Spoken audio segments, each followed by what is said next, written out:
राधे राधे, कृष्णा कृष्णा।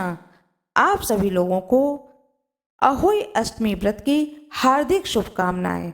अहोई माता की कृपा सदा सर्वदा आप पर और आपके संतान पर बनी रहे। आज मैं आप लोगों को अहोई अष्टमी व्रत कथा सुनाने जा रही हूँ।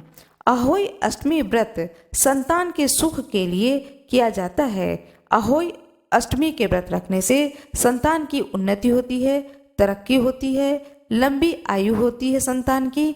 इसलिए यह व्रत माताएं एवं बहनें इस व्रत को धारण करती हैं। यह व्रत कार्तिक कृष्ण पक्ष अष्टमी तिथि को मनाया जाता है। इस दिन पुत्रवती स्त्रियां निर्जला व्रत रखती हैं, सारा दिन कुछ भी नहीं खाती पीती हैं और शाम को चंद्रमा को अर्घ दे करके फिर वह व्रत का पारण करती हैं। अब मैं आप लोगों को कथा सुनाने जा रही हूँ, अहोई अष्टमी व्रत कथा। हाथ में पुष्प और चावल ले लें। बड़े ही श्रद्धा भाव पूर्वक अहोई माता को ध्यान करते हुए कथा को सुने। एक साहूकार थे जिनके 7 बेटे और 7 बहुएं थीं और उनकी एक बेटी भी थी। 7 बेटों के विवाह हो चुके थे और बेटी का भी विवाह हो चुका था। बेटी जो है वह अपने ससुराल में रहती थी। एक बार दीपावली का त्यौहार पड़ता है तो वह बेटी अपने मायके आ जाती है दीपावली का त्यौहार मनाने के लिए। घर की लिपाई पुताई के लिए 7 बहुएं जंगल की ओर जाती हैं मिट्टी लेने के लिए। तब वह लड़की साहूकार की बेटी अपनी 7 भाभियों से कहती है कि हे भाभी, मैं भी आप लोगों के साथ में जंगल चलूंगी मिट्टी लेने के लिए। भाभी लोग कहती हैं ठीक है, आप भी हम लोगों के साथ में चलिए। अब जंगल की ओर जाते हैं मिट्टी लेने के लिए 7 भाभी और साथ में एक ननद। सभी के हाथ में मिट्टी खोदने के लिए खुरपी होती है और ननद के हाथ में भी एक धारदार खुरपी होती है। जंगल में जब 7 भाभियां मिट्टी खोदने लगती हैं, उसी समय एक स्थान पर जो ननद होती है वह भी खुरपी से मिट्टी को खोदने लगती है। लेकिन ननद को यह नहीं पता होता है कि जिस जगह वह खुदाई कर रही है इस जगह पर स्याऊ माता के बच्चे हैं। संयोग बस उस धारदार खुरपी से स्याऊ माता के एक बच्चे को चोट लग जाती है और वह बच्चा जीवित नहीं बचता है, उस बच्चे की मृत्यु हो जाती है। यह देख करके वह ननद जो होती है वह अत्यंत घबरा जाती है। उसी वक्त स्याऊ माता आ जाती हैं और देखती हैं कि अरे, इस लड़की ने तो मेरे बच्चे को मार दिया। तो वह क्रोधित होकर के उस लड़की से कहती हैं कि मैं तुम्हारे कोख को बांध दूंगी क्योंकि तुमने मेरे बच्चे को मार दिया है। ननद बहुत ही गिड़गिड़ाती है स्याऊ माता से कि कृपया आप मुझे क्षमा कर दें, यह कार्य मैंने जानबूझ करके नहीं किया है, यह अनजाने में मुझसे गलती हो गई है। लेकिन स्याऊ माता को दया नहीं आती है। वह अपने बच्चे की मृत्यु को देख करके अत्यंत ही दुखी हो जाती हैं और कहती हैं कि नहीं, मैं तुम्हारा कोख अवश्य ही बांधूंगी। फिर वह ननद अपने 6 भाभियों के पास जाती है और गिड़गिड़ाती है कि आप लोग अपने कोख को बंधवा लें। 6 भाभियां कहती हैं कि मैं अपने कोख को नहीं बंधवाऊंगी। ऐसा कह करके वह 6 भाभियां घर की ओर चल देती हैं। लेकिन जो 7वीं बहू होती है, जो 7वीं भाभी होती है, वह सोचती है कि अगर मैं कोख को नहीं बंधवाऊंगी तो मेरी सासू माँ नाराज हो जाएंगी। ऐसा सोच करके उसने अपनी कोख को बंधवा लिया। अब कुछ दिनों के बाद में जो छोटी बहू होती है उसके एक बच्चा होता है और वह बच्चा ठीक जन्म के 7वें दिन उस बच्चे की मृत्यु हो जाती है। इस तरह से छोटी बहू के 7 बच्चे होते हैं और 7 बच्चों की मृत्यु ठीक 7वें दिन हो जाती है। यह देख करके छोटी बहू अत्यंत घबरा जाती है और परेशान हो जाती है।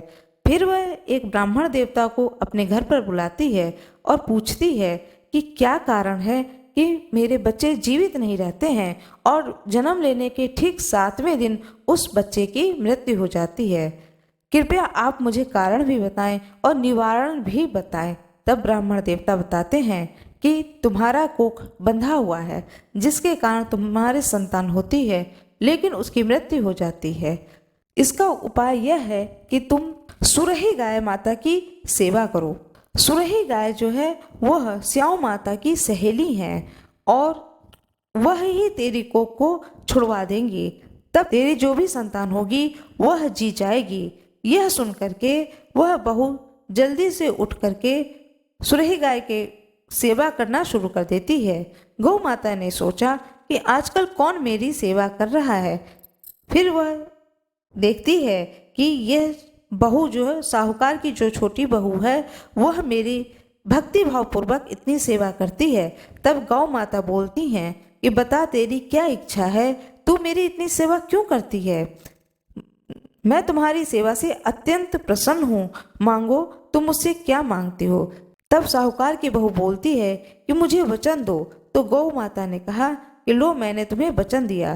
तब वह बोलती है कि स्याऊ माता तुम्हारी सहेली है और स्याऊ माता ने मेरी कोख बांध दी है, सो तुम मेरी कोख छुड़वा दो।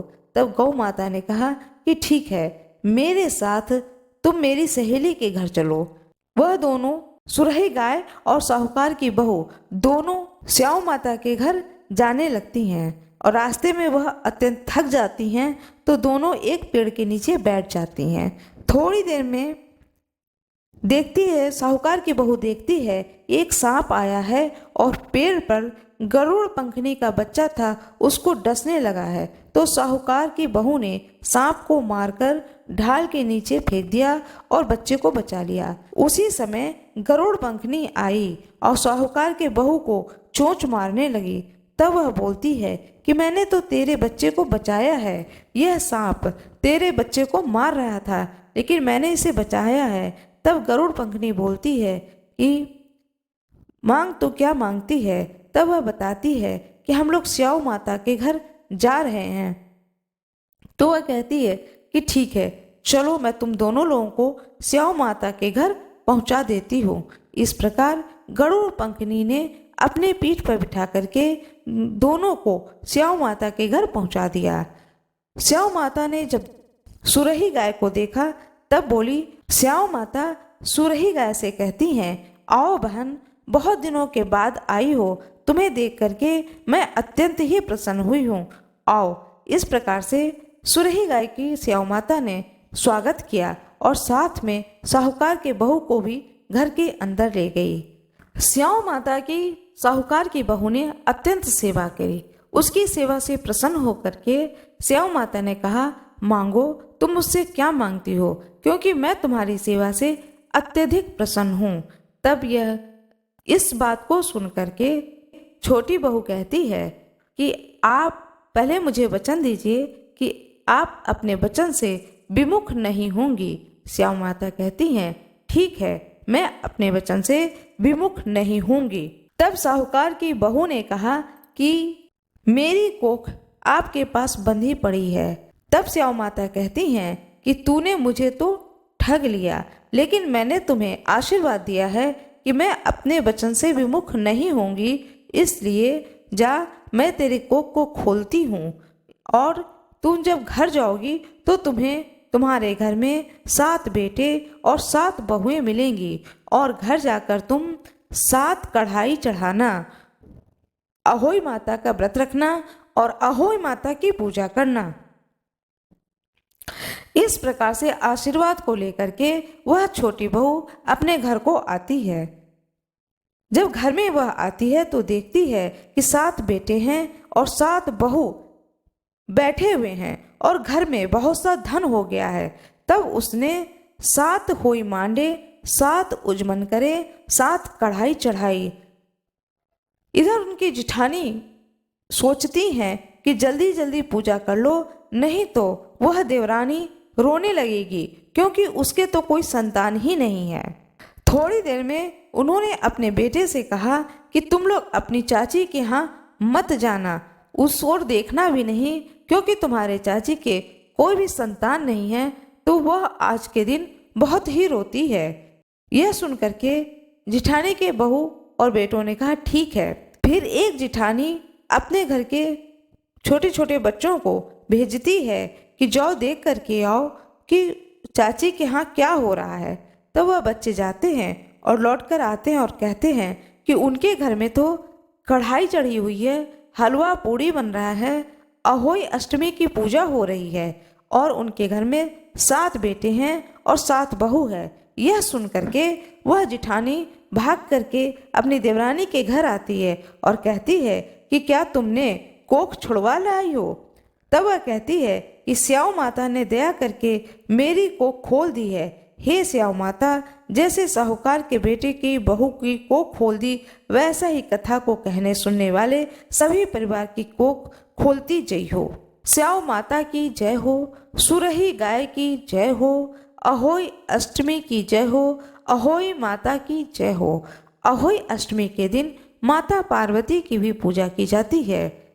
माँ पार्वती की जय हो। बहुत लोग मिट्टी की माता पार्वती की प्रतिमा को बना करके, मूर्ति को बना करके उसकी पूजा करते हैं। माँ पार्वती की जय हो। हे माता, सभी के घर में संपत्ति और संतान देना। मेरा यह वीडियो कैसा लगा कृपया कमेंट बॉक्स में जरूर बताएं। कृपया कमेंट बॉक्स में अहोई माता की जय हो अवश्य ही लिख दें। कृपया मुझे सपोर्ट करें, मेरे वीडियो को लाइक जरूर कर दें, बेल आइकन दबा दें, चैनल को सब्सक्राइब कर दें। इसमें आपका कोई नुकसान नहीं होगा। कृपया मुझे सपोर्ट करें। धन्यवाद।